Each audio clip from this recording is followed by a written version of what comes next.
Hi friends, welcome to @Sweety Sahasra vlogs. రండి, ఈరోజు నేను మీకు ఆజ్డాలో కూరగాయలు ఎంత కాస్ట్ ఉంటాయి, ఎలా వస్తాయి, ఎట్లా ఉంటాయి అనేది ఈ వీడియోలో అయితే నేను చూపిస్తాను. నేనైతే ఇక్కడ టమాటాలు అవి తీసుకుంటున్నాను. చూడండి, టమాటాలు అయితే ఫ్రెష్గా ఉన్నాయి. ఇక్కడ నేను మష్రూమ్ చూస్తున్నాను. మష్రూమ్ కూడా ఫ్రెష్గానే ఉంటుంది. ఆల్మోస్ట్ అన్ని వెజిటేబుల్స్ అన్నీ ఫ్రెష్గానే ఉంటాయి. కాస్ట్ కూడా కొంచెం రీజనబుల్గానే ఉంటాయి.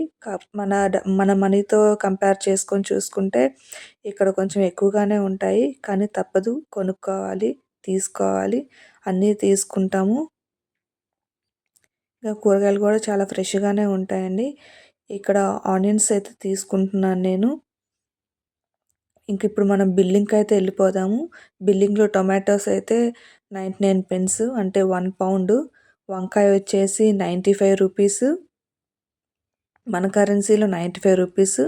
అండ్ చిల్లీస్ వచ్చేసి 1.20 పౌండ్స్, అంటే 120 రూపీస్. ఇంకా నిమ్మకాయలు 78 రూపీస్. అలా ఇట్లా ఇక్కడ పౌండ్స్లో కాబట్టి మనకు కన్వర్ట్ చేసి చూసుకుంటే కాస్ట్ అనేది ఎక్కువగానే ఉంటుంది. ఆనియన్స్ వచ్చేసి 95 రూపీస్, పాలేమో 120 రూపీస్. అలా ఇక్కడ మాకు ఇంకా కొన్ని ఎక్స్ట్రా అయితే తీసుకున్నాము. మాకైతే బిల్లు 50 పౌండ్స్ అయింది. ఇంకా ఇవన్నీ 50 పౌండ్స్ అండి, అంటే మన మనీలో 5000 రూపీస్ అనమాట. ఇక్కడ మనమైతే క్యాట్ పేమెంట్ చేయాలి. సెల్ఫ్ పేమెంట్ మనకు మనమే పేమెంట్ చేసుకోవాలి.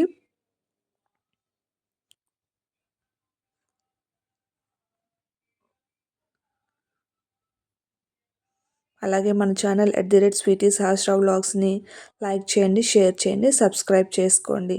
Thank you for watching.